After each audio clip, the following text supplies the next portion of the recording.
There's a lot coming up today, so stick around. So Richard, just another week maybe before the walls and ceilings get closed up, Yeah. so you've got to get your ductwork in. The pressure's on. So we're going to install a mini duct, high-velocity heating and cooling system. Now, we used to have a big boiler right here, all kinds of pipes, all kinds of radiators. They're all gone. So now we have an air handler right here, has a blower in it.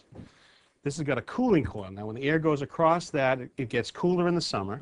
Down here will be a hot water heating coil. As air goes across that, it gets heated in the winter. So now this is the unit for air conditioning and heat. That's right. Now, the way we're going to heat this air is using water. There'll be a boiler over here, and that'll heat up the water to go through that coil.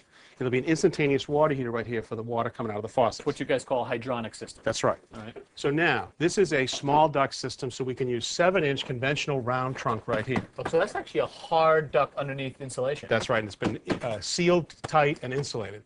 And now right here, we have no worries. It's a mechanical space, so we can drop down to this height, but we're fighting around the steel. You can see the steel beam here, we come up to a T. Yep. And on this side, we stay with our 7-inch round trunk. Okay? But on this side, we're moving into the family room, and every single inch of ceiling height is critical. So this is all finished space, which is why we're trying to preserve the ceiling height. That's right. So we've transitioned to a 3¼ by 14 trunk that's been insulated. It's called wall stack. And you can see the difference right here.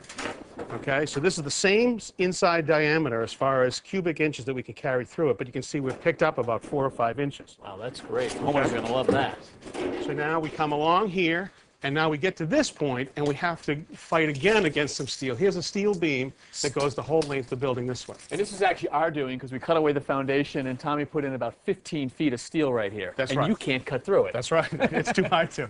So with a mini duct system, it has a main trunk like this, but it also has these attenuators. And Michael's cutting in one of the supplies right here. It starts with a start collar, has a gasket on the back side, and now he's going to attach that using sheet metal screws. We also call them zip screws. Because we're screwing through the gasket and the insulation, we have a really tight seal. Now we're using a hole saw to actually cut the metal, and the outlet takeoff actually acts as a guide or template. Oh, that is ingenious.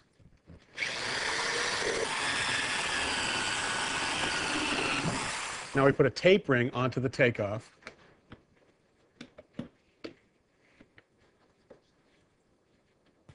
To make a tight seal, Michael's using a clamp ring that goes right around the attenuator. And once he gets it onto the takeoff, he'll tighten it up with a special pair of pliers.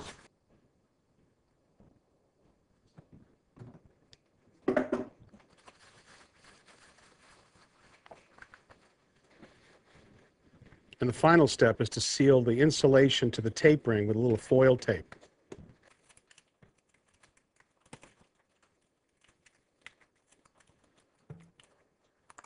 So Michael is running these attenuators, and what they look like inside is that they have a spun nylon finish, and it really knocks down the sound to really eat up the sound to make sure they're really quiet. Okay. Now these will be run, in this point, they'll be run up in the ceiling, and some of the attenuators are going to downfeed to this lower floor, to the TV room.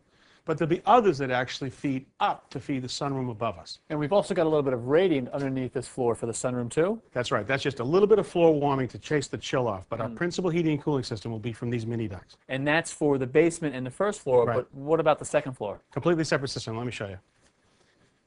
So up here in the attic, we have another air handler.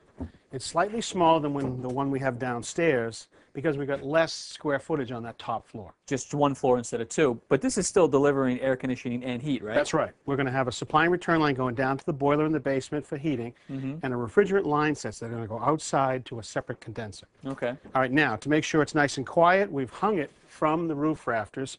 We've got a pad here to help isolate for vibration so that we don't have any noise going down through the second floor ceiling. Nice. Now, we've run our trunk out underneath the eaves, and it's a 7-inch round again. So way out here around the perimeter, which is going to leave plenty of storage space for our homeowners right. in the center of the attic. And that is not the normal case with a lot of ductwork. A lot of times you lose every bit of the storage space up in your attic because of ductwork, and this is nice. We can put it right out under the knee wall. Okay. The other thing I love is that we're going to insulate the roof rafters right here. And that means that that ductwork is actually going to come inside the conditioned space. You know, we were up here about a week ago, and this attic, actually most attics on a hot summer day, That's can right. get to be like, what, 120 degrees? Absolutely. Easy. So why would you ever send cold conditioned air through a 120-degree oven? Well, it's what everybody does. In the winter, it's just as bad. You're trying to heat when it's ice cold up here. Right. It's amazing how many American houses have their heating systems fundamentally outside the house. Well, I'm glad that we're not going to be one of those houses. That's right. Thank you, Richard.